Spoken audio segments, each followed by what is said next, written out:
¿Qué tal? Muy buenas tardes, mi nombre es Néstor Omar Salgado, soy el conductor del programa radial Visión Alternativa que se emite a través de FM Casbas 98.7 y quiero compartirles en este audio, en este video, la primera parte de la reseña histórica de la escuela número 31 y de su antecesora Escuela Nacional número 103 de Casbas. Para eso vamos a utilizar un folleto que fue publicado al cumplir el 80 aniversario, la escuela número 31, y fue escrito y recopilado por Manuel Francisco Carbajo. Eso es lo que vamos a compartir con ustedes en minutos nada más, aquí en Visión Alternativa. Y vamos a comenzar esta primera parte, habrá una segunda parte y quizás hasta una tercera parte, ya que esta historia es larga, enriquecedora y muy bonita de contar, para que los audios sean de menor tiempo y para que les llegue a todos ustedes la información en buena medida de acuerdo a lo que está publicado aquí en el folleto. Si bien yo resumí los datos más interesantes, voy a leer textualmente lo que está aquí publicado.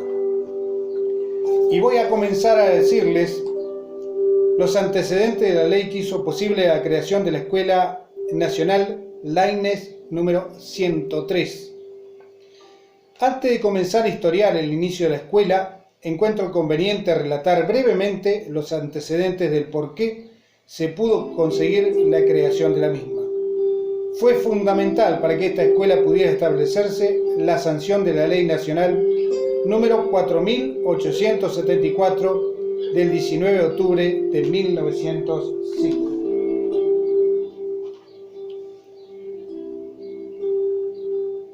Más conocida como Ley Laínez.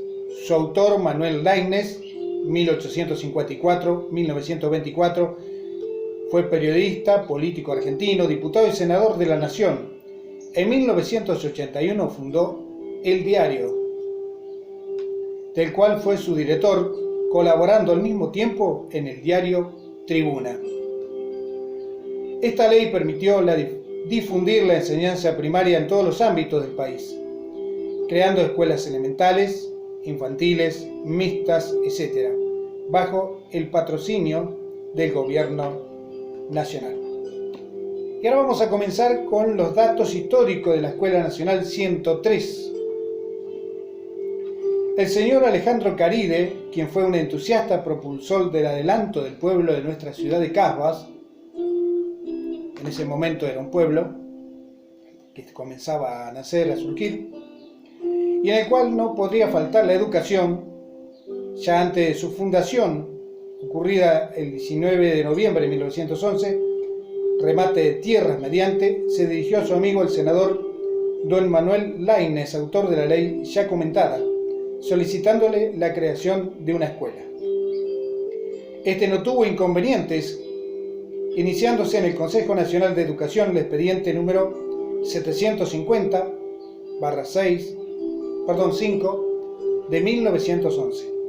El senador Laínez, con su influencia, apura los trámites del expediente y consigue de inmediato la creación de la escuela, a la cual le correspondió el número 103.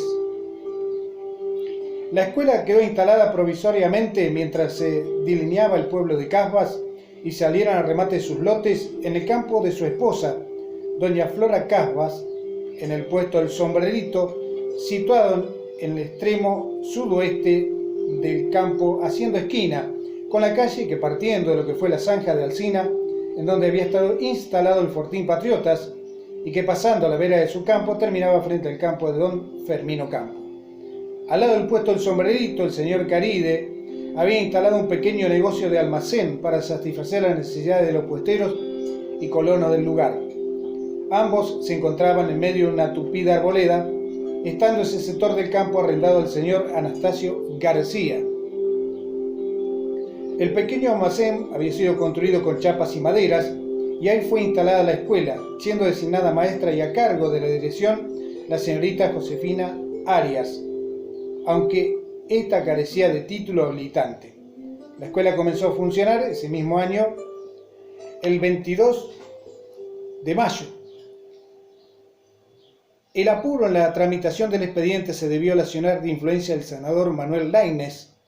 La señorita Josefina Arias ejerció la función señalada durante varios años, hasta el 5 de noviembre de 1917, en el que fue dejada cesante por carecer de título habilitante, siendo designado en su reemplazo al señor Luis A. Polanco el 9 de abril de 1918. Efectuado el remate del pueblo y colonia de Casbas el 19 de noviembre de 1911, doña Flora Casbas adquiere la manzana 20, tercer lote, PKR, siendo destinado el lote P, con un frente de 15 metros de fondo 50 metros y con una superficie total de 750 metros cuadrados, a la construcción de un edificio para albergar la escuela número 103, acción que se encarga a su esposo, don Alejandro Caride, siendo de esta forma la segunda casa de material construida en el pueblo. La primera había sido de don Benjamín Verdión. Los ladrillos provenían del horno instalado por el señor Farakovic. El traslado de la escuela se operó una vez terminada la edificación, dejando de funcionar el sombrerito el 6 de julio de 1913 y reiniciando su actividad en el pueblo el 11 de octubre del mismo año. Siguiendo al frente de la escuela, como hemos adelantado, la señorita Josefina Arias. Habiendo quedado desocupado el viejo almacén y la escuela del paraje El Sombrerito, así es también conocido el puesto El Sombrerito, se deshace la construcción y con las chapas y madera el señor Caride construye una casa en el lote R de la manzana número 20, esquina de la calle Hipólito Yrigoyen y Caride, que alquiló al señor Cipriano García, quien instaló en esa propiedad la primera fonda de nuestro pueblo. El lote P, donde se construyó el edificio, estaba ubicado en la hoy calle Hipólito Yrigoyen, entre las calles A. Caride y Mario de Casbas, y contaba con la siguiente comodidad, entre paréntesis los metros cuadrados de superficie: una sala para la dirección, 4 aulas, teniendo en total 4 aulas, una mapoteca, un depósito, un baño para niñas, para varones, para el personal y finalmente el galpón. Terminada la construcción e instalada la escuela, el señor Caride ofrece en calidad de donación al Consejo CN de Educación el edificio, no siendo aceptada. Entonces cede el edificio durante 2 años sin cobrar alquiler. Posteriormente los herederos del señor Caride transfirieron la propiedad al señor Santiago Martín, pasando luego este a poder del señor Arduino Núñez.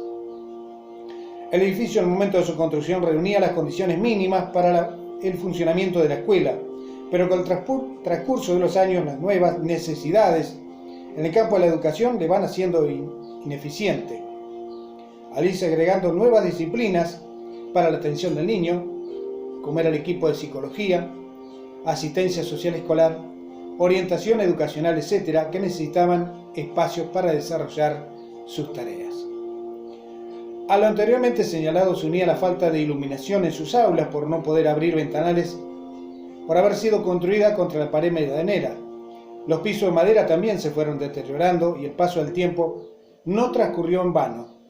Y en los primeros años, sin ninguna clase de reparación, iban acentuando su deterioro, a lo que se le agregó un juicio de desalojo entablado por el nuevo propietario. Todo ello fue lo que contribuyó a tener que buscar otra propiedad o construir un nuevo edificio. Cuando la escuela reabre sus puertas ya instalada en Casbas, el Consejo Nacional de Educación debió aumentar el plantel docente por mayor concurrencia de niños a las aulas. A la ya nombrada señorita Josefina Arias se le une la señorita Leonarda Almada, maestra desde julio de 1913 hasta 17, en que es dejada cesante juntamente con la señora Arias, por carecer de título habilitante. Lo mismo sucedió con la tercera maestra nombrada, señorita Casimira Barroso, maestra de agosto de 1916 hasta abril de 1918, también por carecer de título. De ahí más, todos los maestros designados tenían título habilitante para ejercer la docencia, adquiriendo la escuela un ritmo educacional normal desde esa fecha. Y de ahí me paso un poco más adelante para contarle, dejando de lado algunos detalles que tiene este fascículo interesantísimo, para hablarle un poco más específicamente del tema. Transferencia a la Escuela Nacional 103 a jurisdicción de la provincia de Buenos Aires, 10 de mayo de 1969. Transcurría el año 1968, presidencia del teniente general Juan Onganía, cuando se produce una reestructuración de la Secretaría de Estado de Cultura y Educación con el fin de una mayor eficacia en la atención de los servicios educativos y de lograr la centralización de la educación y la descentralización en la ejecución de la misma. Bajo esta política se considera coherente transferir a la provincia la educación de la enseñanza primaria, que hasta esa fecha realizaba la nación bajo el imperio de la ley número 4874 del año 1905, que ya hemos visto se denominaba Ley Laínez. Con esta idea se eleva un proyecto de ley en donde están previstas distintas situaciones que se podían presentar, adoptándose por la formulación de convenios con las provincias en las cuales se contemplen los casos particulares de cada una de ellas. Vamos a leer una última parte en esta primera parte del video que vamos a compartir con todos ustedes. Grabaremos una segunda parte ya donde avanzaremos hacia el nuevo edificio de la escuela número 31. Y les cuento que en su investigación, Manuel Carbajo encontró en el archivo del Ministerio de Educación de la provincia la primera planilla de contralor o estadística mensual que las escuelas confeccionan dando cuenta del personal docente y su situación durante el mes que elevan al distrito escolar y al Ministerio de Educación, la fecha septiembre de 1970, figurando la misma los siguientes datos. Establecimiento, primaria común número 31, 103 de Casbas. Categoría segunda. Ubicación urbana, kilómetro de la cabecera, Guaminí, 40 kilómetros. Dirección postal Casbas, provincia de Buenos Aires, Ferrocarril Belgrano.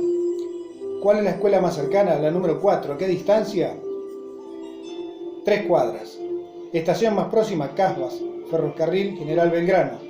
Otros medios de locomoción para llegar a la escuela, colectivos. Teléfono no tiene. Total de grados 7. Turnos 2. Horario de turno de 8 a 12:45 y segundo turno de 13 a 17 horas.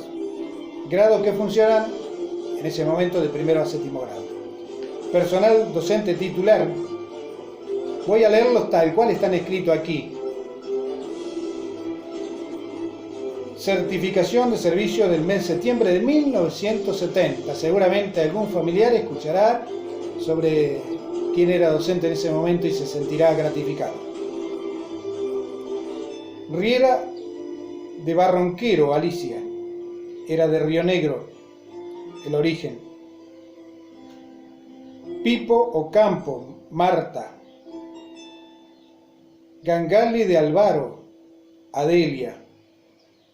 Martínez de Branda, Gladys. Bulman de Hernández, Mabel. Lucía de Pazzi, Ethel Beatriz. Lastra Incera, René. Azcárate Andrés, Nilda. Personal suplente. Matos de Monte de Oca.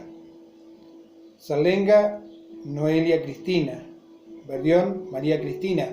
Vaya mi saludo a todos los docentes que nombré, que mencioné, que fueron pioneras, en este caso, de la 103 a la 31. En un próximo video estaremos compartiendo con ustedes. Vamos a comenzar con el origen del terreno en donde se edificó la nueva escuela 31 de la ciudad de Casbas. Reiteramos esta información.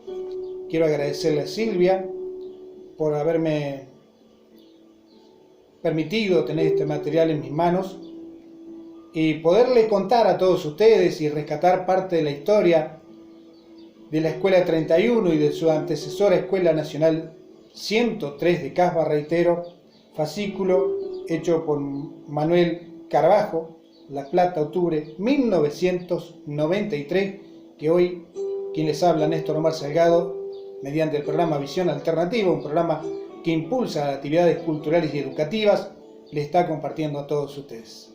Continuamos con nuestra programación. Muchas gracias por su atención.